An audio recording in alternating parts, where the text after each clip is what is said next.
welcome to Breslov Insights. I saw something that I wanted to share. It's from the book Say Thank You and See Miracles by Rebbe Nachman. I'm happy that I'm sad. One of the married students in our yeshiva told me, "Rabbi, I'm tired all day. Nothing goes right for me." I told him to thank Hashem for his fatigue and for his lack of success. Instead of being depressed, be grateful. For Hashem is doing everything for the best. I told him to avoid blaming himself or blaming his wife. Don't look for scapegoats or reasons. Hashem knows what he's doing. So say thank you. It's all good. Even if you're down in the dumps, rejoice in your current circumstance. Thank Hashem for your sadness. Hashem, if you want me to be sad, then that's the very best thing for me. Thank you, Hashem. I'm happy with whatever you do. Joy is the secret of the Jewish survival. With joy, we merit divine revelation. The worst curses in the Torah all stem from a lack of joy. As the Torah in Parshat Kitavot teaches, over the years, I've presented the above ideas in a variety of different ways to different audiences around the globe. Many people have discovered that the advice of happiness and gratitude in the face of calamity literally strengthens their life force and gives them the will to live. The evil inclination is deathly afraid of joy and tries to rob a person of all joy. For that way, a person will never get close to Hashem or be satisfied with himself. The evil inclination says, be logical. Look at all the pain and suffering in your life. How can you ignore them? Are you one of the greatest people of the world who can rejoice in pain? No, you're just a regular person. How can you be happy? People ask me this very question, how can I be happy with all the pain in my life? I don't have the merits of the great tzaddikim to fall back on. Here is the answer, based on Rebbe Nachman's teaching in Likutei Moharan, Book 2, Lesson 5.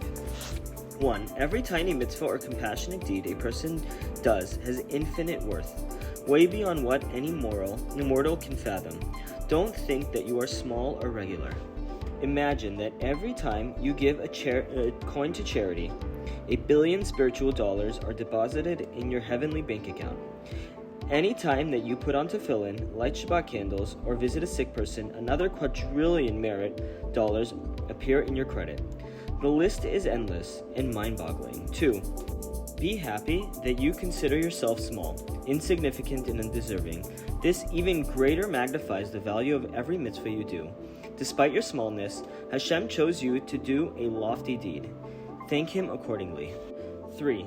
Hashem gives reward for a mitzvah in accordance with the way a person values that mitzvah. The more you rejoice in your mitzvah, the greater their worth. One who fails to appreciate his mitzvah actually depreciates them with his own 2 hands. 4. Even if you consider yourself insignificant and unworthy, stop and think. Do you want to move forward or pity yourself and throw in the towel? Of course you want to progress. That's a wonderful thing, but you can't be great overnight. The great tzaddikim made slow and painful progress, but they never gave up. Indeed, they were happy about every little bit they were able to do in the service of Hashem. If you don't value the little you do, you won't appreciate the greater measures either. Rejoice in what you have, in what you are able to do. This will give you the desire to achieve more and more, all of which adds up to a large spiritual sum. 5. Don't have a perfect or nothing mentality. Don't think that you haven't accomplished anything unless you recite the entire book of Psalms in one reading. Be happy if you have 5 minutes that you set aside for reciting Psalms. Some people see that they only have 5 minutes, so they never start. They end up doing nothing. Yet the person who seizes every available minute, here on the bus, there waiting in the checkout in the supermarket, ultimately accrues tremendous merit. Whereas the all-or-nothing person is spiritually penniless. Remember, every tiny bit has great worth and is fuel for progress. 6. A person who rejoices in receiving something that he values. If he is not happy about the opportunity to perform a mitzvah, it means that he doesn't have value, and he doesn't value it. Such a lack of joy is an affront to the king, and therefore closes the gates of divine abundance. No one likes to give a gift that that the recipient won't appreciate. As such, a person's lack of appreciation of whatever Hashem gives him, especially the opportunities of performing a mitzvah, blocks abundance of all sorts from reaching that person. He will find that progress slips through his fingers. 7. Failure to appreciate Hashem's small gifts not only blocks progress in abundance, but invokes stern judgments against the person, including 98 curses of the Parshat Kitavo that were referred to above. Arrogance and a sense of entitlement especially invoke stern judgments and trigger troubles and tribulations. 8. Be fully aware that the Creator doesn't owe you anything. Everything He gives a person is a free gift. A grateful person's prayers have charm and are readily answered, but when the arrogant person prays with his inflated sense of entitlement, his prayers are actually complaints that he's lodging against what he considers divine unfairness. Heaven forbid. These prayers are disgusting and an insult to the king. Consequently, one's happiness and gratitude with his lot in life, great or small, is what makes his prayers appealing and leads to them being answered. 9. Since joy in performing a mitzvah is a form of gratitude to Hashem, it is the basis for all good in life. Gratitude is the foundation of all good character traits. Ingratitude and sadness are the root of all evil. 10. When Hashem turns his countenance from the sad person, without Hashem, the sad person goes from one setback to another. He brings upon himself tribulations, suffering, anger, fear, calamities, and mental instability, often losing his income or even his family, as well as his health. Even if he does feel justified in being sad, how will that help him? One should be wise, not right. Don't be a justified sufferer, or else you'll suffer even more. Be wise and rejoice in every little bit of good, every good point that you can be thankful for. 11. Sadness is a violation of Torah. Who has a license to violate the Torah? This only perpetuates exile and diaspora, as Rebbe Nachman and Rebbe Natan teach.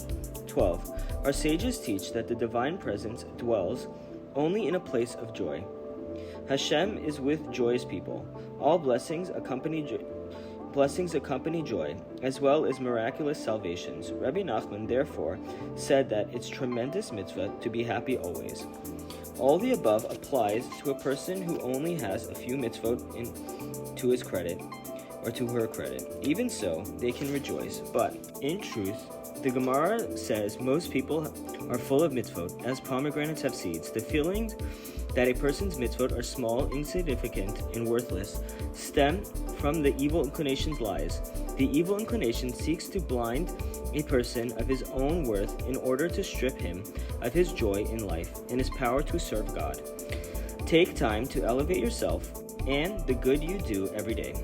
Count every good deed. Consider every moment that you wear tzitzis. Cover your hair or go with emunah in your heart. Every moment is priceless. Consider every morsel of kosher food that you put in your mouth, and every moment you refrain from eating something that is not kosher. All of this adds up to tremendous merit. What about the Shabbat that you observe? What about every word of the prayer that you say and every benediction you recite? Each one is priceless. Even every good desire that you harbor in your heart is worth zillions. Many people have had great results from keeping gratitude ledgers and writing down all the many blessings they have to be grateful for. Why?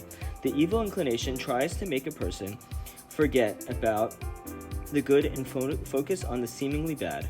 Writing strengthens memory against all evil inclinations' lies. Be careful about asking for spiritual growth without first thanking Hashem profusely for what you have already in your current spiritual rung. Requests with prior expressions of gratitude are liable to make a person forget the good he already has, as well as inject him with a sense of entitlement. Therefore, gratitude should preface any personal prayer.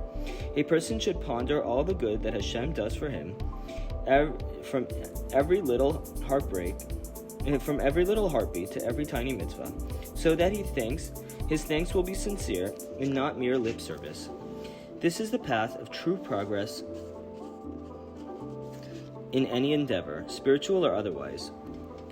Don't ever disregard your spiritual and material treasures. Just as there is no price tag for a single breath or a heartbeat, there is no price tag for every time a person avoids looking at forbidden sight or refrains from uttering a word of gossip or slander.